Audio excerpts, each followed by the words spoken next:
Welcome to Cover Decoder, the podcast where the art rises out of the ocean and we evacuate the city to let the covers fight.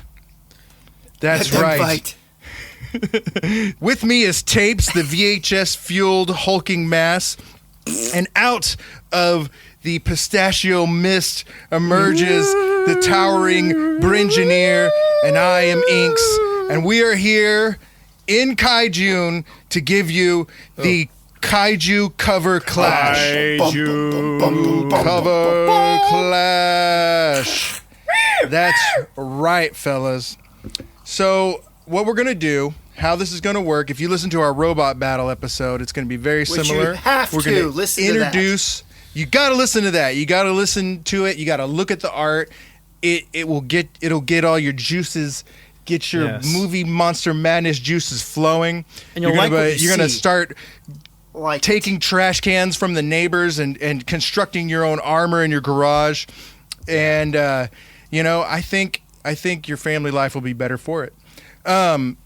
Once again, we are going to introduce our cover, our monster, and we're going to try to convince you, the viewer, of why our monster is the mightiest. And then we will battle it out at the end, giving our scenarios for the battle. Finally, we will do a survey at some point to get your opinion. You will be the deciders of this battle. You will choose the victor. If you would like to follow along with the covers, you need to go to coverdecoder.com. You're going to see the episodes listed there. You click on this episode, Kaiju Cover Clash, and you're going to get a link to the slides. And folks, I think I'm going to start this one out. Kick out the jams, Inkaloni. Get it going. What is coming out of the slimy pit here, folks? What is emerging with its luscious large Godzilla? And I want to tell you about my kaiju. I just got done watching the new Godzilla Kong movie, and God, I want to pick Godzilla so bad. But I decided to go with something a little bit different, a little bit of variety for our beautiful cover junkies out there. Yes. I'm first going to tell you the environment of where this kaiju can be found, of where you can find this.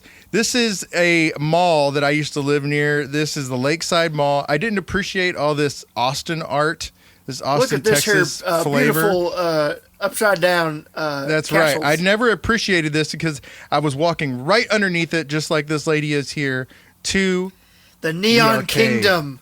I don't even know what it was called. Don't there chew was your bubblegum inside the arcade.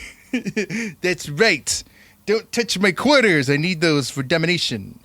I would always go to the cabinet known as Primal Rage. Yes. So many pop zits smeared on the casing. Oh yeah, just exploded.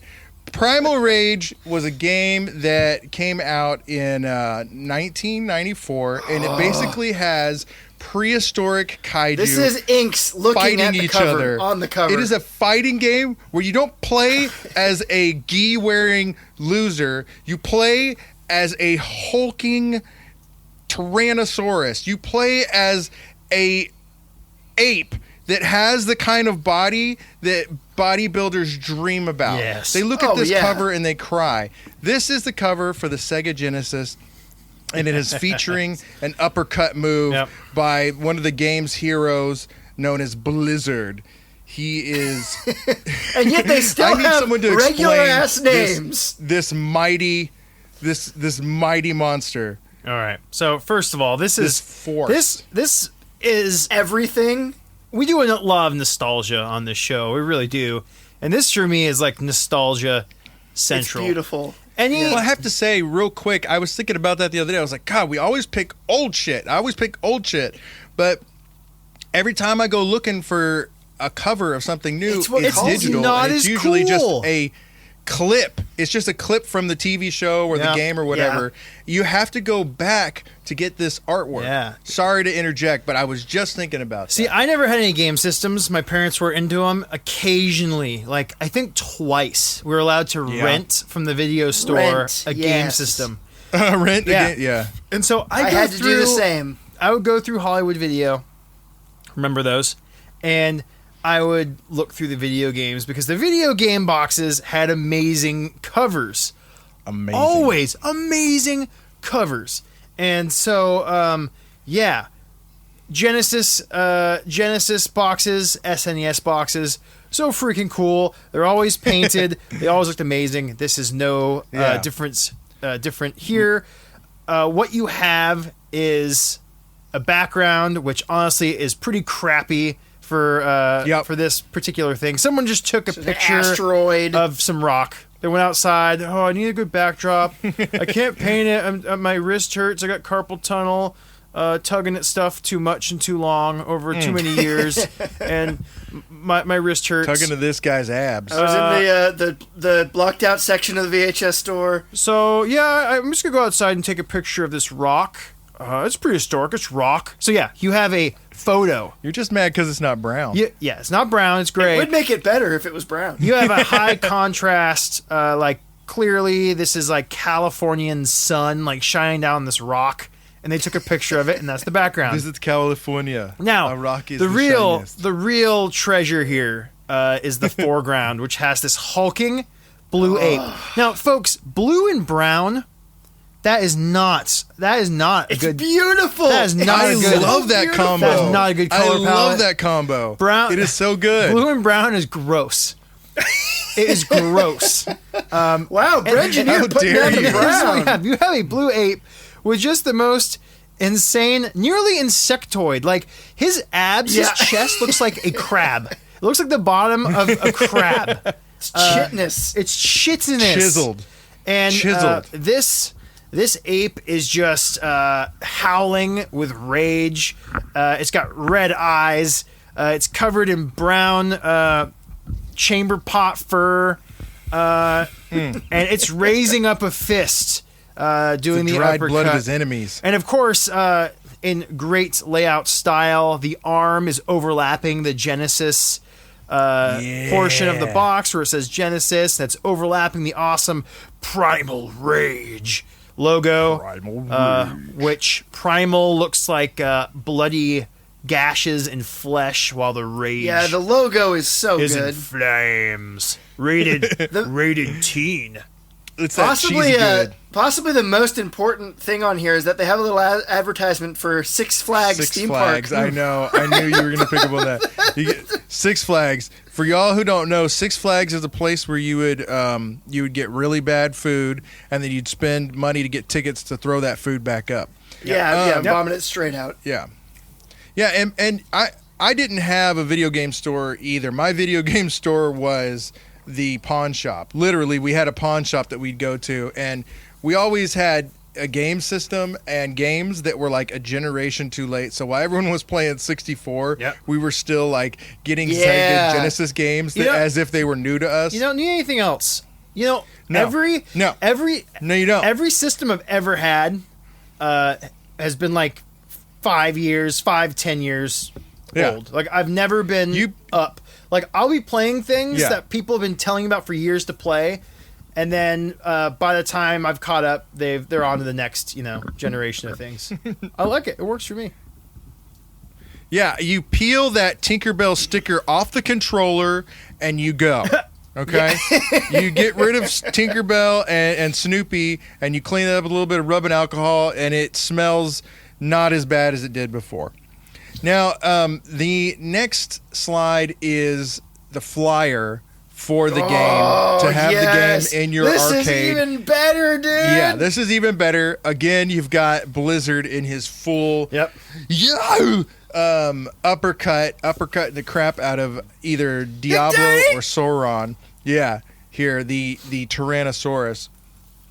And then we've got the art with all of the characters. Now, there were only 7 characters, I actually had a toy of the Triceratops thing called I Armadon. did too. And did it come with a little human that you could eat? Yeah, and its spikes would shoot out the back. Yes. And the thing about my parents hated it. About these toys is you're in this game. It was super violent, and if you needed health, you could pick up these little people and eat them for health. Yeah, here they are worshiping. Yeah, and the toys had this little hatch in the bottom, so you could get the dinosaur to eat the little figurine, and then you could retrieve the little figurine by opening up the tummy hatch and pulling out the figure. It was amazing. An amazing So time good. for toys. An amazing Did they time. spray out blood too? No. And that was an interesting part of this game is that you have these creatures come out of the earth after great cataclysm, and they are gods. They are representing the natural forces of the earth, and they are gods, and they are worshipped as such. And so you've got little humans running around, like Brengineer said, and some of them will run out into the middle of the thing and start worshiping in the middle of your battle. Making the screaming noise from Brendan's cross sections there. Yeah, anyway, so the flyer here is actually a still from the game. Now, the game's origin is pretty interesting. Back to the art on slide 3, I'm not sure who painted that, but I have a pretty good idea who did.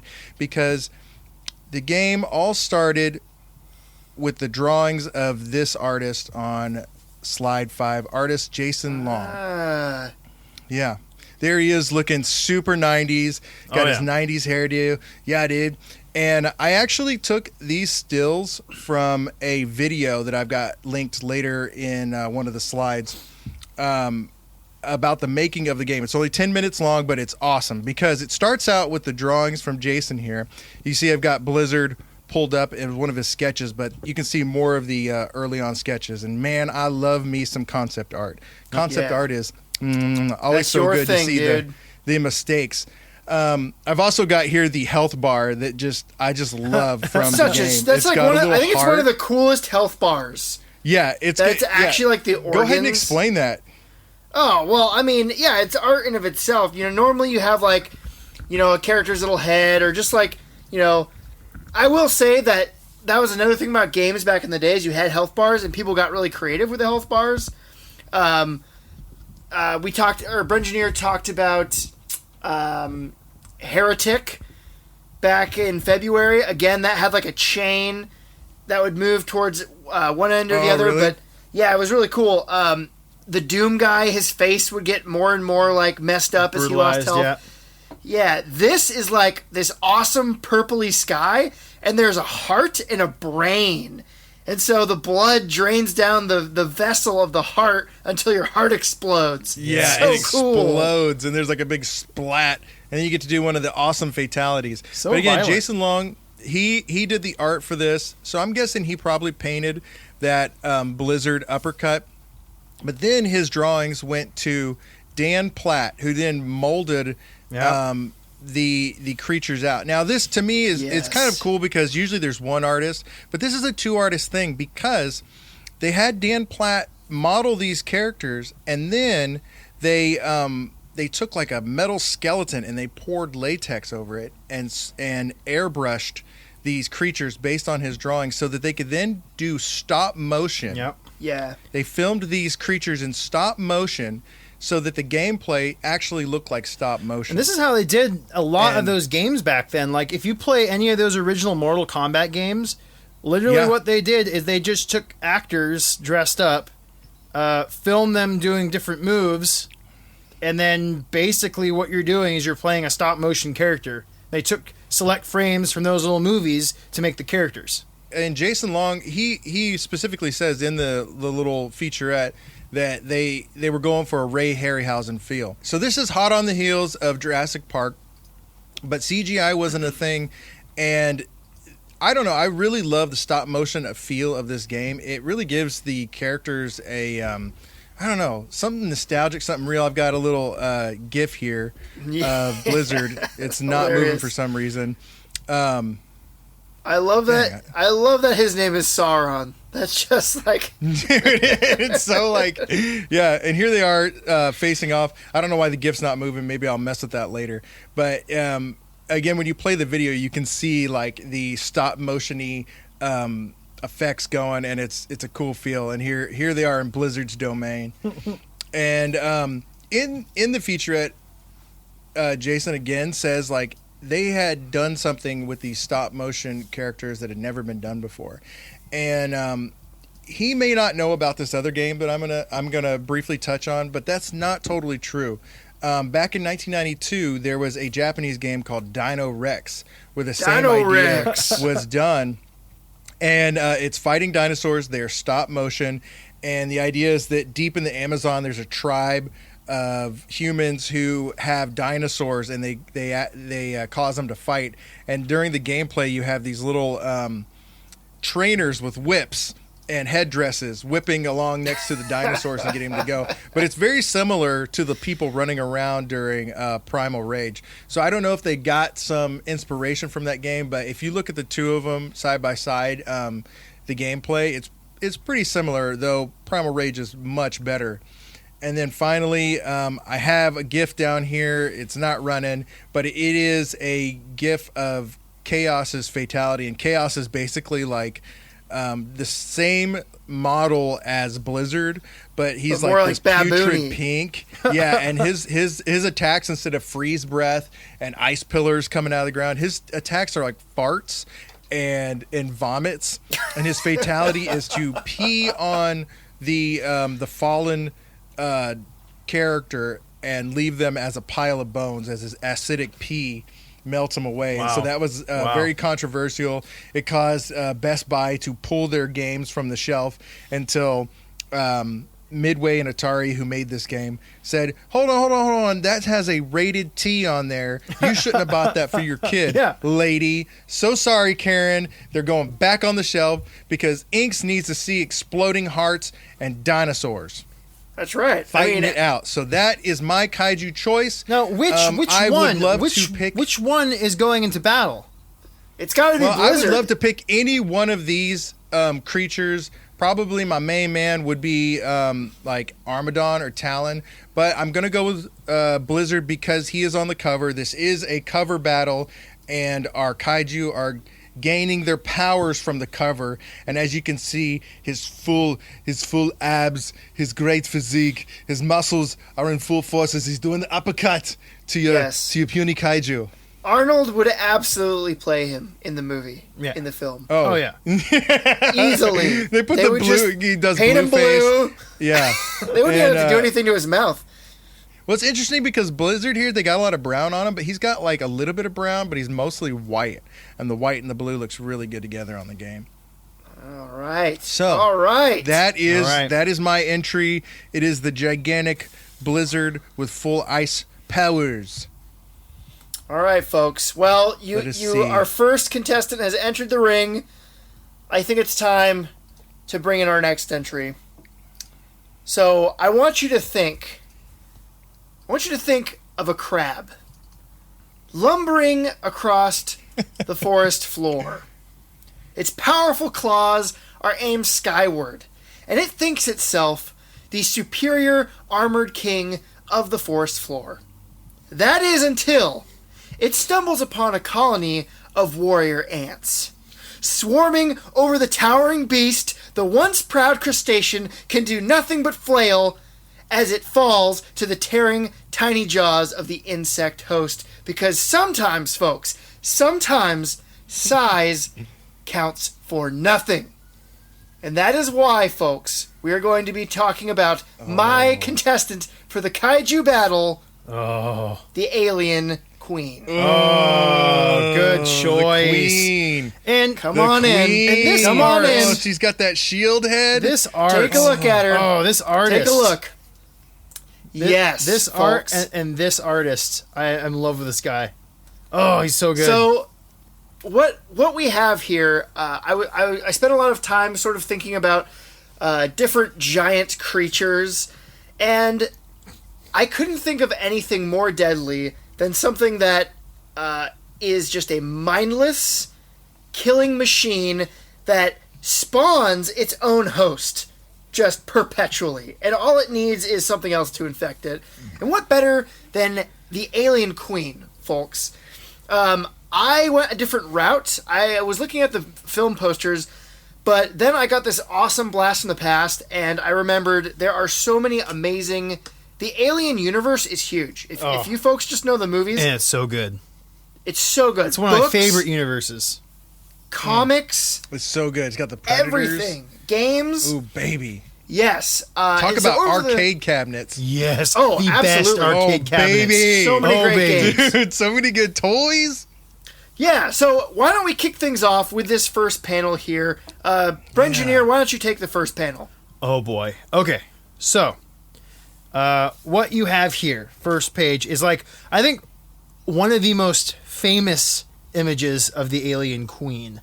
It is This is off of Female War, by the way. Yeah, off of Female War. War. The second Alien book. And you've got that iconic font. It's called Female War. The funny thing about the Alien font, it's a really plain font. Like, it's so effective. That eye does it. There is nothing flashy about it. It looks like some boring non-serif stretched font. It's like you took the font, you stuck it in your computer, and instead of using the enlarge feature, to enlarge everything proportionally, they stretch it upwards. And then they always add this blue sort of glow coming from it. That makes it for me. But the thing is the eye. It has this... I mean, there's nothing particularly aliens about it. It's just... It almost looks like a tractor beam pulling you up. Yeah, it's just like some sort of long oval shape. But for whatever reason, all those things make this, for me, one of the most greatest and iconic fonts. It takes a lot of nothing and makes a whole lot of something with it. So I think it's really cool. And first and foremost, you have one of the most amazing paintings of the Alien Queen in existence. I can't think of another painting of this creature that is better than this one.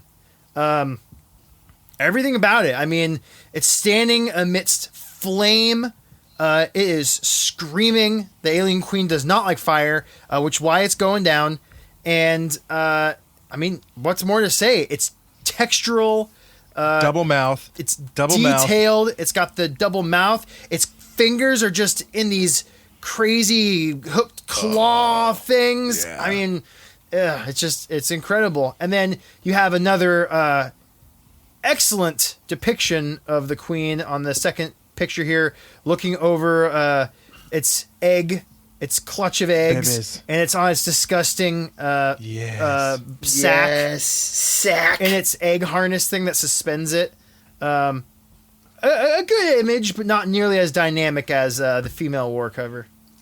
That's a little bit creepier because she's just like, yes, yeah, exactly. She's tickling the lips on the egg sack thingies, the face hugger pods. Yep.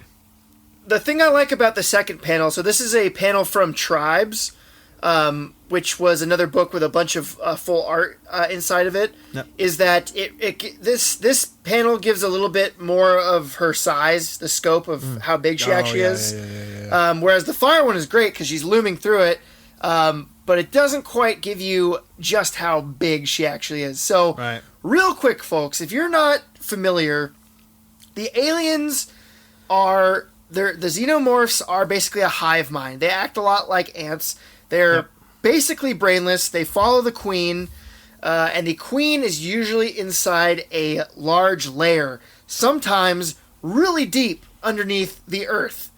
Ew. Yes, but what you might not realize, if you knew all that, is that over the course of the years, the aliens have evolved so much. There are alien queens of all different sizes. The largest alien queen is, there's a crocodile alien that actually fights Batman. Batman, by the way, folks. And you don't have this up here? Batman, who killed the biggest douchebag, Superman, which is basically just this god hero.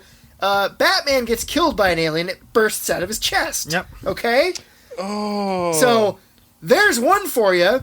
Second, the largest alien queen is called the Queen Mother, and they are about 50 feet tall.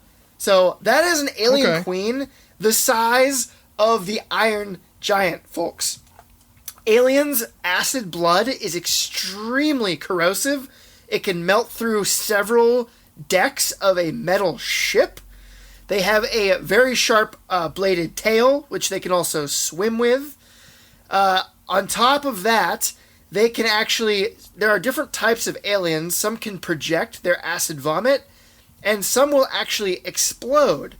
They are heat resistant. They don't like fire, but it actually doesn't necessarily harm them unless you have a lot of it.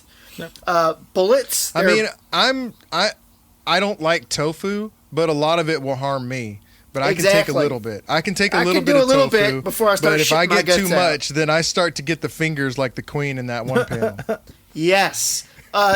They're resistant to anything but high caliber bullets, and electricity doesn't do shit against them either. So they are the perfect weapon, but one of the most important things about the aliens, as you see in that second panel for tribes, folks, is that sac produces an egg. And spawning out of this egg is one of the most terrifying creatures in just any alien film or pop culture thing ever. Yeah, you're probably right about that. Yeah, the facehugger latches on to something and injects it with its host. Now, here is the amazing thing about the alien, folks. A lot of people think that the facehugger will put an egg inside someone, but that's not necessarily true. The larvae. It very well could be just a mutagenic substance that creates a xenomorph based off whatever it's injected into.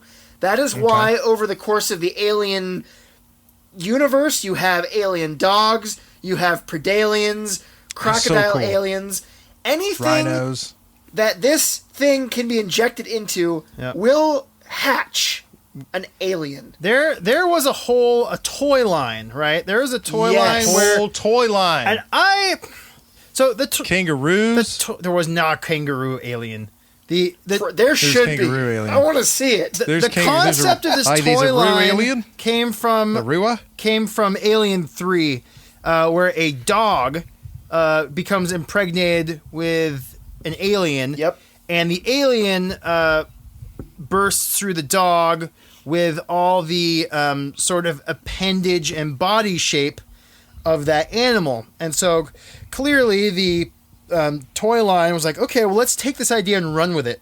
So you have absurd ideas like snake alien. Like how would a face hugger? How would that even work? It wouldn't. A bull alien.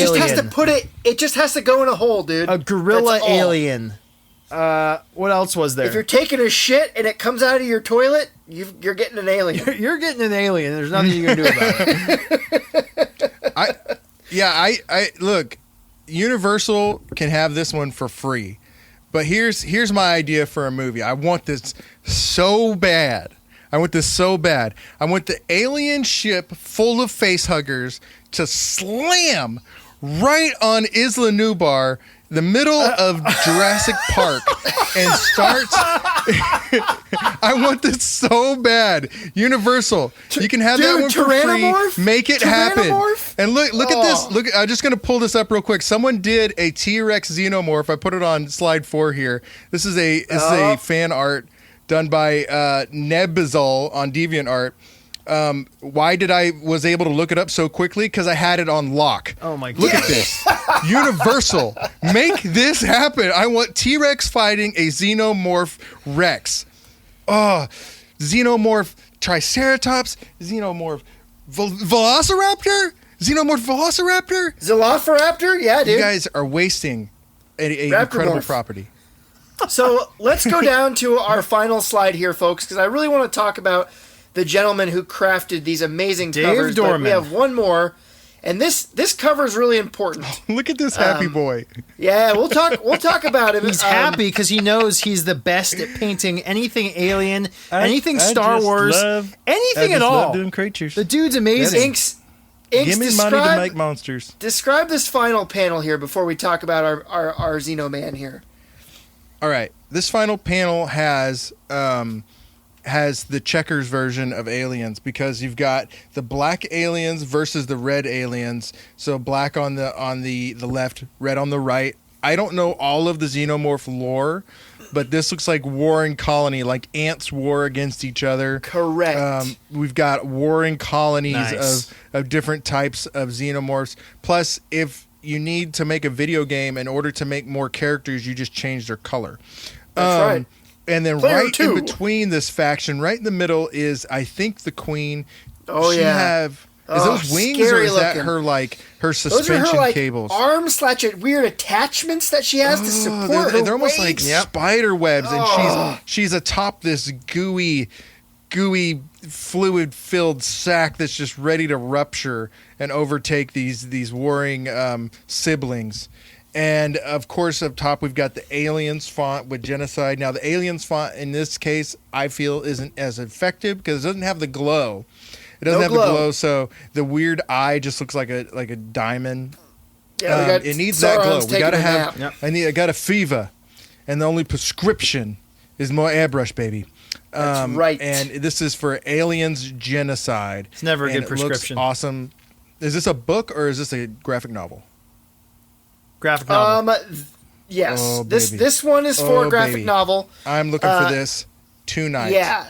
So, folks, the man we have to thank for this is the gentleman on the left, David Dorman. Oh, just zoom in on his cheeks. Adorable. I just want to slice those cheeks off and just. I like his fluffy hair. You gotta have the eyes. I like his fluffy hair. His fluffy hair? His fluffy white hair. Cheeks. He's kind of the full package. I've never had hair in my pockets, but now I have fluffy white hair in my pockets. Fluffy hair. He's got the full Snow White dwarf face. He just looks like Painty the dwarf. That's right, Painty the dwarf. So, folks, David Dorman is an incredible artist. He has an incredible style. And an awesome story, so I can't wait to talk about him. But he crafted all of these covers. Some of the things that influenced him: Frazetta, Conan, Doc Savage. Oh. He looked at a lot of paperbacks, and he used to watch a lot of movies. Those were the things that got his brain churning, like any good artist. He started painting in high school, and he would do what I've actually heard quite a few original painters would do. He would try to copy his idols. He would try to copy Frazetta works, stroke for stroke, try to understand how they were getting those brushes. Yep. And this was cool. He went to school. He went to university for illustration, but he left after about a year because all they were teaching was black and white illustration, and his passion was single panel paintings. That's what he wanted to do. That's what he was passionate about. So he left, and his parents were super supportive. And what he did is he took an entire year, and he did nothing but paint. He stayed at home. Holy smokes. His parents supported him, and he just didn't do anything, folks. He didn't work. He just painted and practiced his craft. And after a year, he started pursuing it, and he started getting jobs. That's so cool. Yeah. Yes. Have courage to say, I'm not going to work at the Sears, Mom.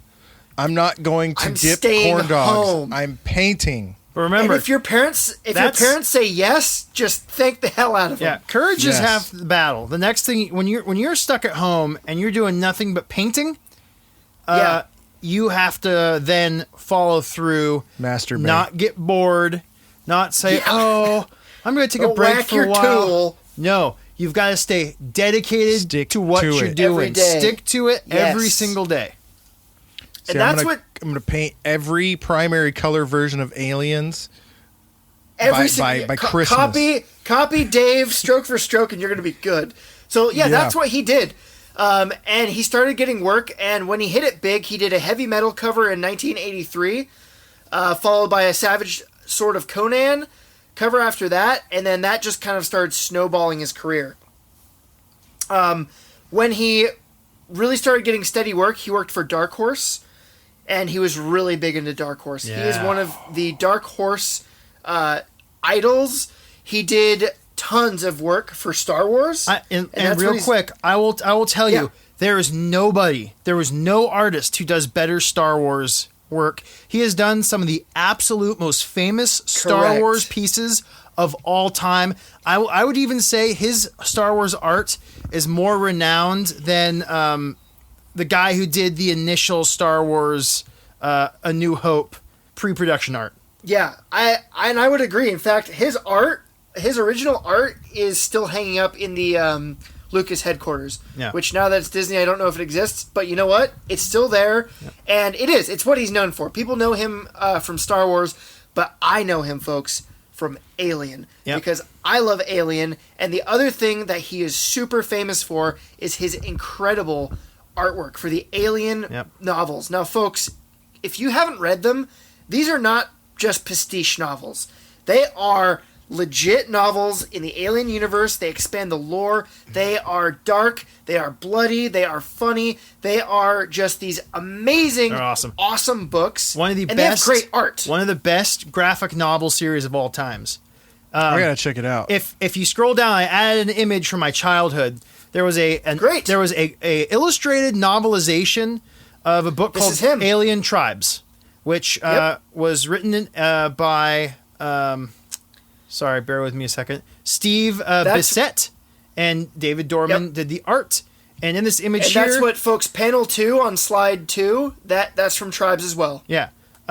And what you have here is you have an alien. So much fluid. You have an alien, simply... What is it with you and fluid? Last time it was the red weed. Yeah. Now it's the, I love fluids, the off-white Gandalf. fluid. So what you have here is just a tiny little man in a robot suit killing Tape's kaiju. So there we go. Yes, wow. It's true. It's true. Dang. But Holds he's no getting punches. bathed in acid, so his ass is getting blown up. And keep in mind, folks, that this is a fire-powered automaton here, not another creature. But we'll talk more about that later. So again, going back to Dave Dorman, yes, amazing stuff for Star Wars, amazing stuff for Alien. Yep. I can get... Oh, Indiana Jones. Yep. He did Dark Horse Indiana Jones, which is also incredible if you haven't read it. Yeah. I'm much a big amazing fan. stuff. His art... I'm a big fan of all the Dark Horse Star Wars omnibus. They are now considered not canon because the large-eared overlords wiped all that stuff out because they could, so they could fill it with, popularized crap. But, yeah... And the artist that Brendan was referring to earlier, the original concept artist for Star Wars, is Ralph McQuarrie. Yes, that's right. I had to think on it for a minute. Ralph McQuarrie. But handing it off to David Dorman couldn't have been a better person to represent those universes. And this is where I can actually appreciate some airbrush. So David Dorman's work is extremely texturized. And he gets a lot of that from doing air. You can just blow air through your airbrush to move the paint around. He's got splatters all over the place. I believe I saw a thing with him doing a Star Wars piece, and he just lightly uses an airbrush to get splats. Interesting. And splatter textures. And you can actually see on this one with the mechanized suit, you can see all these blue in the back splotches, all these orange splotches. Dude, just this is a guy after my own heart because yeah. instead of doing a background, he just does splotches. Yeah. No background, no trees, no mechanical stuff. Let's just do color.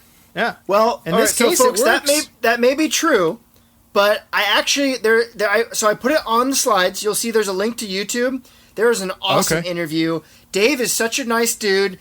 And he goes really in depth about his process, folks. He goes in deep. And so you may be right, Brengineer, but he also added some different things. So first of all, he paints on gesso illustration board, and he uses Crescent 110 double thick board. Okay. Now, damn specific. Yeah, very specific. Now, what's cool about gesso, I didn't know this, but apparently it has marble dust in it. Did you guys know that? No. Just so you know. Just so you know. It's marble dust. Yeah, it's got marble dust, so I'm assuming that's what gives it that flat kind of sheen to it, But here's what's cool, is apparently he will take his gesso and he will texture his gesso on the board. Oh, it looks like it. Yeah, it definitely looks like it. Yeah. So it's funny. I did all this stuff this weekend. add texture on his board, which I thought was a really cool tip. Yeah, that's awesome. It's you can do that with the gesso. For. If you know the flow of your painting, I did that. I was going to do some trees, and I'm like, okay, I want to kind of create some tree bark, and so I started putting these heavy grooves in my gesso because I knew that I was eventually going to have like a tree line there. And as far as using the airbrush to like move your paint around, I don't do that with airbrush. I do that with my mouth a lot, though. Whenever I'm like slopping paint on, it starts dripping down, and I go, no. So, yeah, get in there and get messy. Start slopping stuff on. You can always go over it, but this kind of stuff that's really textured and you can kind of feel the movement of the artist, I love that kind of stuff. Yeah. Some stuff is so polished, but when you can visually see the artist's movement with the canvas, I think that's really special, and you can't do that digitally. And this stuff is not polished in the best way. This is lived in. Everything is so dirty and filthy and slime and filth. But it's extremely methodical. So Dave, he paints in oil. He doesn't do any underpainting. A lot of people... what a fucking beast. Classic... Sorry. Classic underpainters will do, your brown undertones. You should pick him as your kaiju. But yeah, right, I know. Seriously, he's an art kaiju. But check this out. This is what he does, folks. So he says the foundation for a good painting is a good drawing. So every single piece he does, that's important. He does a fully rendered pencil sketch with all the lighting, all the details, all the shadows. Oh, wow. Everything. Holy smokes. That's like James Gurney does that too. Oh, and really? Then he uses then he gessos over it with a clear gesso. Which after I watched that from my James Gurney episode, I went out and I bought a jar of clear gesso. I haven't messed with it yet, but yeah, he does the full drawing just like that.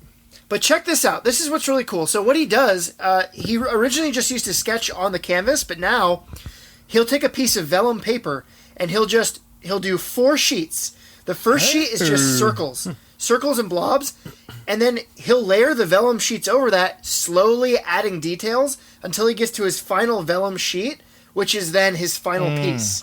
So he has his whole piece sketched out on vellum that he then puts on top of his canvas.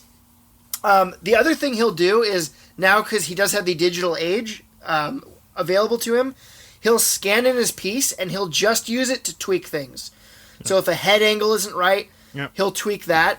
But other than that, he'll take that sketch, he puts it on the canvas, and that's what he paints on. That's his paint.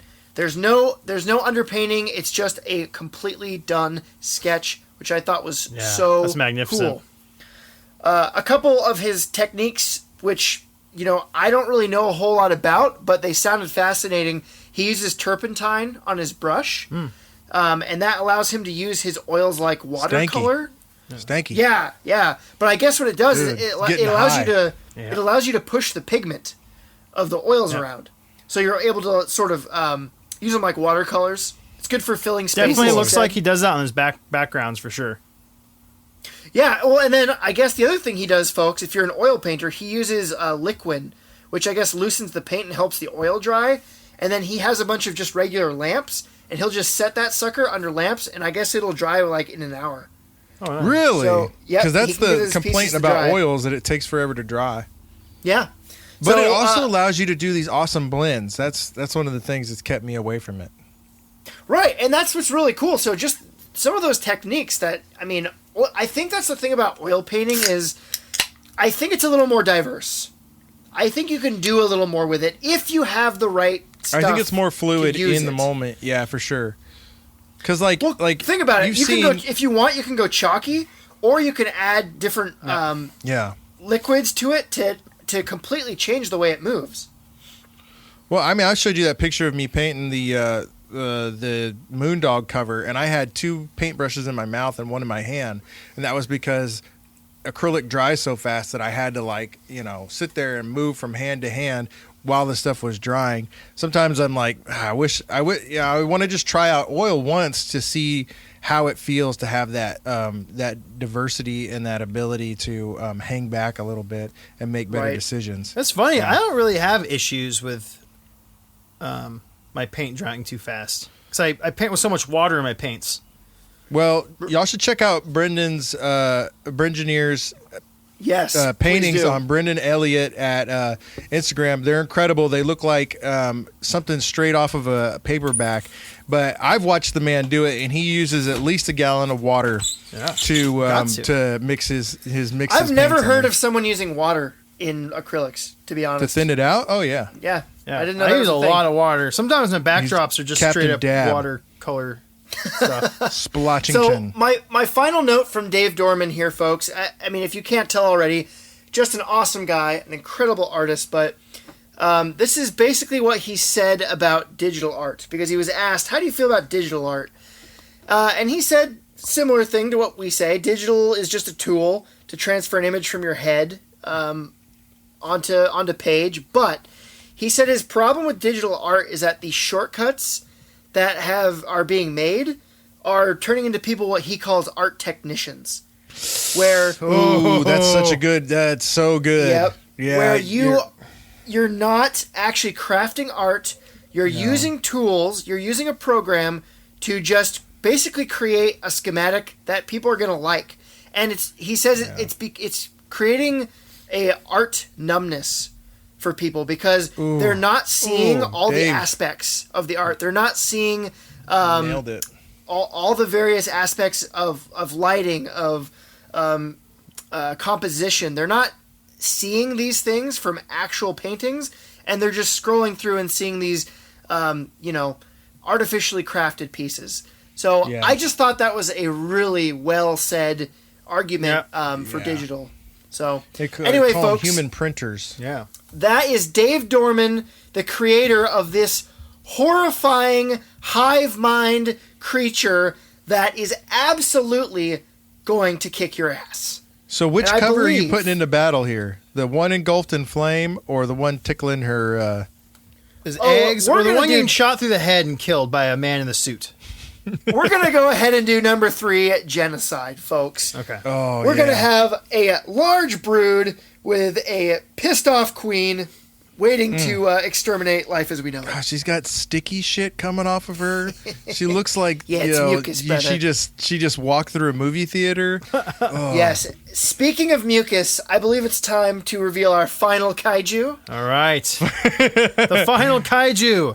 I struggled with this one. I went back and forth. I don't know why. It only makes sense because as a man of horror... Straight from the pistachio depths. Straight from the Pacific Ocean in the lost, sunken ruins of Roulier. Look at this thing. Cthulhu. This is what you On the do? toilet? This fucking sketch taking a dump on a stone block? Yes. Now, sorry, man. We already had talked... too many Relayan cheese dogs. we already talked H.P. Lovecraft, so I'm not going to go into H.P. Lovecraft much more than just to say he is known as the father of modern horror, some say even of science fiction, and he created a pantheon of gods to populate his horror world. And one spend a lot of time sleeping. Yes. And if you have a lisp, these gods are for you. Yes. That's right. So if we go to the first slide here, what we have is Lovecraft's own sketch of Cthulhu. So fierce. From his story called Cthulhu. This is not the image I'm picking. Please folks. tell me this is the one you're putting in battle. I just think kick your ass, but I'm too busy creature. getting rid of this truck stop burger. What I think is it's really cool that we have such an old piece of art from H.P. Lovecraft, giving a definitive idea of what his Cthulhu creature looks like, and which so much of pop culture owes to. Who wants to describe this sketch of Lovecraft's Cthulhu? Okay. I think we need Tapes' words for this one. Okay, well, what we have is one of those, medieval style toilets with some graffiti scrawled into the side by an 18th century scribe, and sitting atopst it is your average daily game store visitor wearing a you got the new magic decks? Tell me of the new magic decks. You better have your magic cards wearing a Excuse me, do nutsack you have on the its special head edition? with very long pube tendrils and some hooks for hands and some sort of I don't know, some sort of slimy cucumber laying on his back that is supposed to be wings. Yep. Caress it. It is the condition. I gladly ask you not to look at it. Yeah. You don't stare. It's rude. Yeah, folks, this is kind of like if someone carved Cthulhu out of a turnip. That's what it Turnip carving. Yeah. So I didn't have anything else. Sometimes I have mashed every other thing. I only have turnip left. So in Lovecraft's The Call of Cthulhu, or rather a statue of Cthulhu is described as a monster of vaguely anthropoid outline, but with an octopus-like head, whose face was a mass of feelers, a scaly, rubbery-looking body, prodigious claws on hind and fore feet, and long, narrow wings behind. Right? And so this is sort of Lovecraft describing his Cthulhu creature, and then this is his drawing of it. Now, if we look down, we can see other people's versions of this same sketch, but created into actual sculpture design. And you can find these sculptures all over the place. If you just go to plushies, you can find plushies. If you go online into Google Slippers. and you just type in Cthulhu statue, you will find 100 different Cthulhu statues. Very popular piece of pop culture, like I said. Man, look at these and you can even see, I thought this was cool, someone had taken the original Lovecraft sketch and then had worked it into this sculpture over here on the right. Yeah, you were body shaming awesome. Godzilla, but look at these thighs. Oh, I know. Dude, that's all, yeah. No, nothing beats the, Hey there, the Godzilla I'm trying thighs. to purge this hemorrhoid. Cthulhu began twerking, and all existence blinked out. What do you think it is about Cthulhu that so, I don't know, captures people's imaginations? What do you think it is? Maybe it's the fact that he's allergic to wood, and if you ram him, he'll just go back into the sea. That's true. I have a theory about that. I think for the same reason why people love griffins and dragons is that he's an amalgamation of monsters, and so it's familiar and unfamiliar at the same time. So you got a trucker body with folded bat wings and squidopoidal head, sometimes with several eyes. But I think that combination of the familiar and the grotesque kind of makes it so cool. Exactly. It's so cool because what if you had like a tail? It's made from like a scorpion tail. And what if his think hand? The other thing too, though, is that if you know anything about the lore, you know Cthulhu is this just embodiment of terror. Yep, and madness. And madness, and so. You've got this creature that, you know, looks this way sort of, but really it's just one form that he decided to take. And really, like, the true horror about Cthulhu is just that he is, like, the embodiment of madness. Yeah. And the thing about him is he's lofty. You were mentioning how the Queen Alien, you know, doesn't care, it's a killing machine. The thing is, Cthulhu is a god creature who for good reason doesn't care about humans. He doesn't care about anything at all. Once he wakes up, he is going to, without any sense of regret, destroy you completely and utterly. So no, he's not. So he just wants to be your best friend. All you have to do is pray to his idol, get some gills, and live under the sea forever. That's true. We'll get to that. He's literally the nicest god ever. You just have to sacrifice your best friend. That's right. So, what we have here is in wonderful DAW edition, the collection, The Disciples of Cthulhu. Yes. Now, I had to look at those cummy backs. I had to look add, at them. I had to add this image of this collection of DAW books because DAW is instantly recognizable for its soul patch piss yellow binding. It's so amazing. I love it. It's a total eyesore. It's disgusting, but incredible at the same time. It's neon banana yellow. It's delicious. Oh, man. And so, Daw put out Disciples of Cthulhu, which had 9 original Lovecraftian tales. These were stories. Kept that gut though. These were stories. I love it.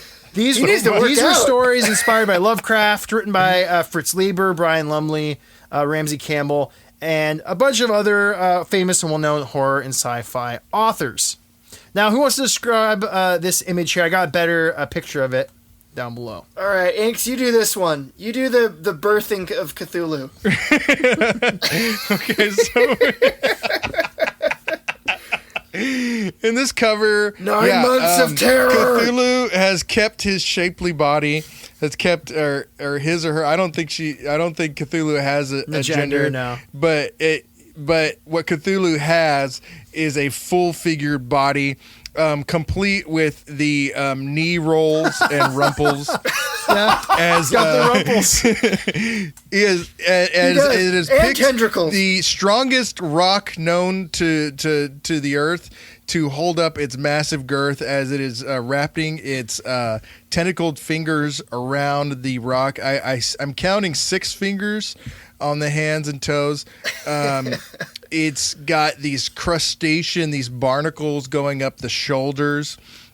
The head is encrusted as well. The eyes are surrounded by dark pits and they are glowing. Tentacles not so long in this one. The tentacles, he just got the tentacles clipped for his presentation that he's giving to the Shark Tank here on the cliffside. And again, the giant dragon wings, which I think is the most out of place with this creature because it's an ocean-dwelling creature or seemingly ocean-dwelling creature, but it has these big bat wings, and that's a Lovecraftian thing, is to stick bat wings on starfish or things that shouldn't have any use for that. Put some creepy wings on it.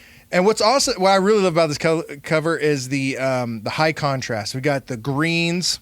Yeah. We got the greens and the browns in the foreground, and then the background is yellow and orange for this sunrise or sunset or whatever it may be as Cthulhu ponders the next fast food joint and it will visit in order to keep up its terrify your cash register with figure. My purchase. You know, it's got to keep up a good paunch for its hibernation. I tell you what. Yeah. Yeah, because all this asshole does is sleep, folks. Yes. He just sleeps and sleeps and sleeps some more. But it doesn't matter because he's well rested and he's ready for the fight. Because in this fight, he's not sleeping. He is awake and he's ready to go. Now, this image here, this cover, was created by Dutch-Italian painter Karel Thol. Now you can see. Look at Mr. Thol here. Oh yeah, he's sneezing. He's sneezing. He's got his eyes closed at the wrong time. So Carl was born in 1914. He died in 2000. And he worked. He's doing his Cthulhu impression. Sorry. And he worked doing advertisement and work for publishing companies. And he was painting walls and all kinds of different things, but he wasn't really doing book covers, right? So it wasn't until in the 60s he started doing work for a long-running science fiction magazine called Urania. And if you scroll down, you can see a lot of his work he did for Urania, which is all incredible. These are insane. Yeah, these are right up in the mansion. These are right up in the pistachio mansion. Dude, all he needs to do is paint a picture of Vincent Price, and the portal will open. Now we just have to replace these with Brengenier's head. Yep, and it's accurate. His art gives me kind of a Richard Corbin vibe, a little bit. It's kind of got that Corbin. Yeah. It's got that 70s pulp fiction kind of thing. Except for the chicks in this don't have back pains from the Corbin-esque mounds. Yes, these gals are a little more realistic. His women are constantly being terrorized by Frankenstein-like creatures and skeletons and various garb. These are just Batman villains. Yeah, we've got another guy pulling brains. Some sort of creature pulling out some brains. chicken-legged thing. Tusker. Yeah, what is that Tusker, man? Oh, he is horrifying. It's a Tusker that watched too much Peter Gabriel music videos. So, man. Carell had an interest in surrealism. He had kind of a interesting sense of humor, as you can see in some of his images. And I have a link there, folks. You can click on it. You can see some of his other stuff. It's not always for the faint of heart. Some of his images show babies being sacrificed to Satan and various other dark and intense images, which you'd only really get away with having on the cover of a magazine in Italy in the 70s. Yes. So later on in his life, he started losing his sight, which kind of stopped him from being able to... What's up with you and people losing their sight? Inks is colorblind. You just are attracted to people. Hi, my name's Brengineer. I can't see. So, please buy my paintings. Once his eyes started failing him, he wasn't able to keep that output of art going, and so he was forced to leave Urania. But moved to Yahats. He moved to Yahats. He later was able to gain fame as a book cover artist, which is what you see here. A lot of his famous book covers. I love skeleton zombies. Skeleton. There is not enough skeleton horror. I don't want zombies. I just want skeletons. Just skeletons. Horror. Now, lastly, because that's eerie because there's no meat on them to make them move, so they have to be moved by like magical means. That's right. Do you want to paint the cover for my skeleton horror novel? Yes, I do. It's going to be called Boners. Boners. I like it. How did I know that? It's similar to Tuskers.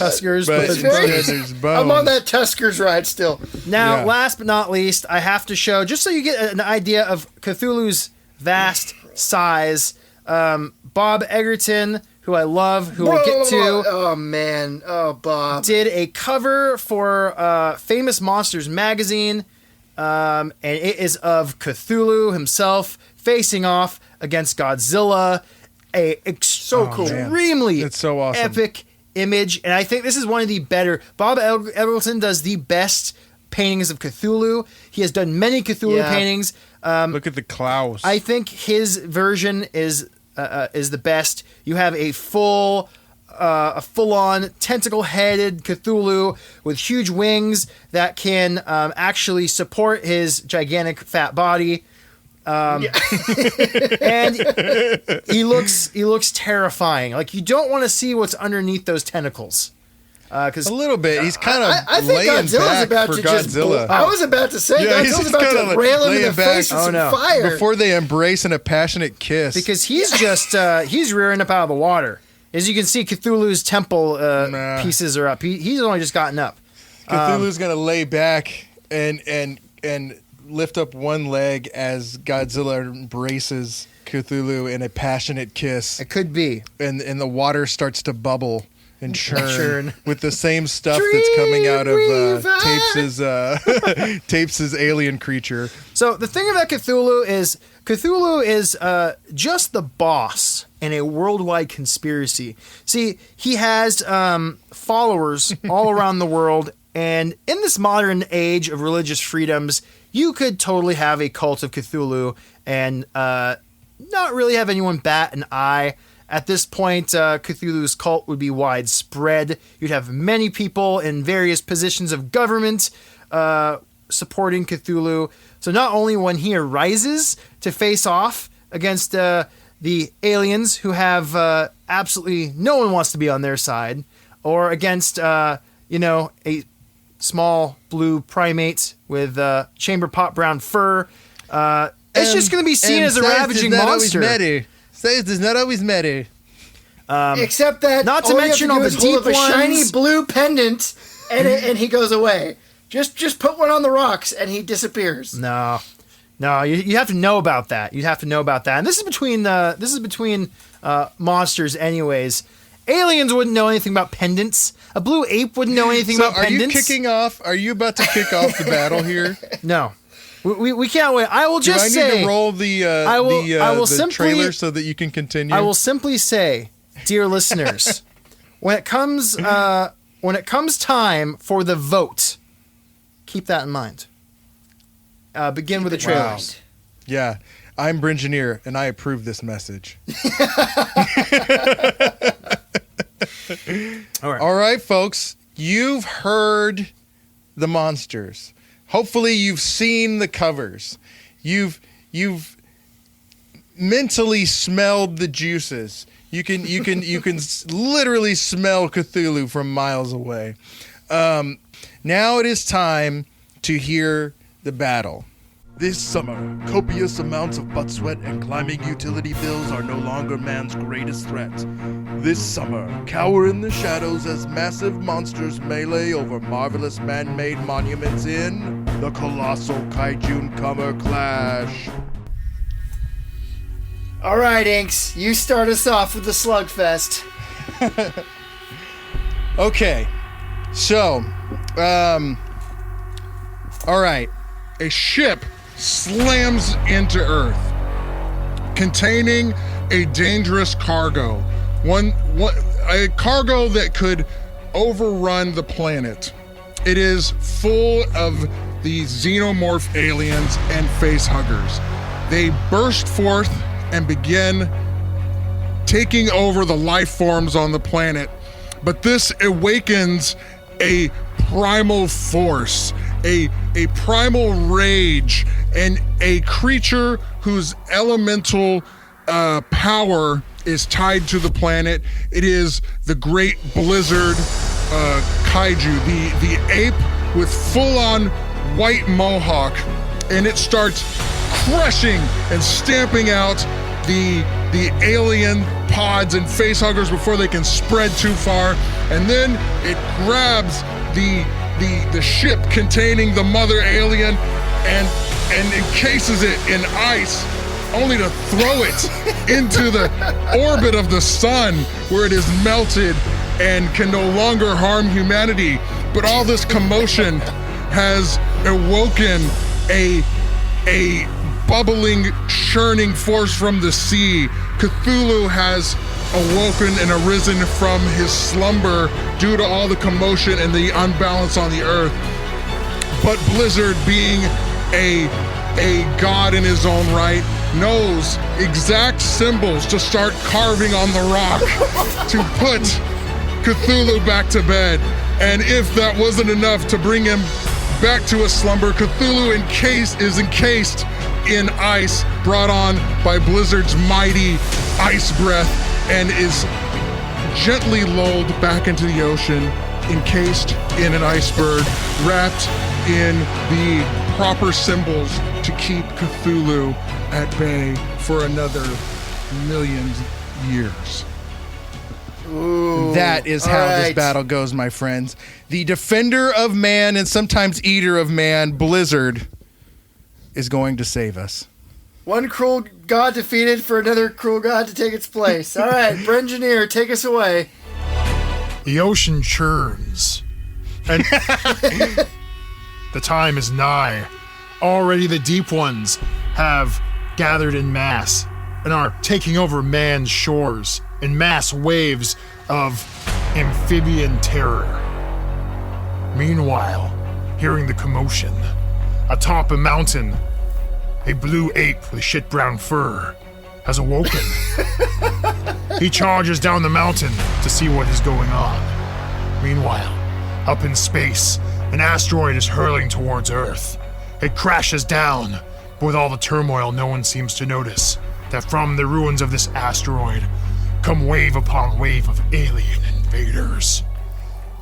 Stuck between ocean terror and space horrors, the ape creature can't stand the chance.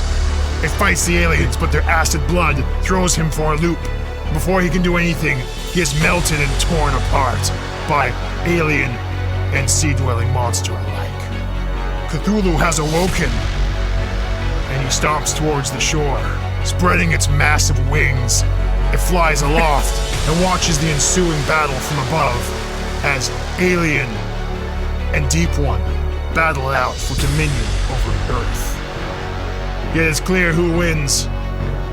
The alien have no chance.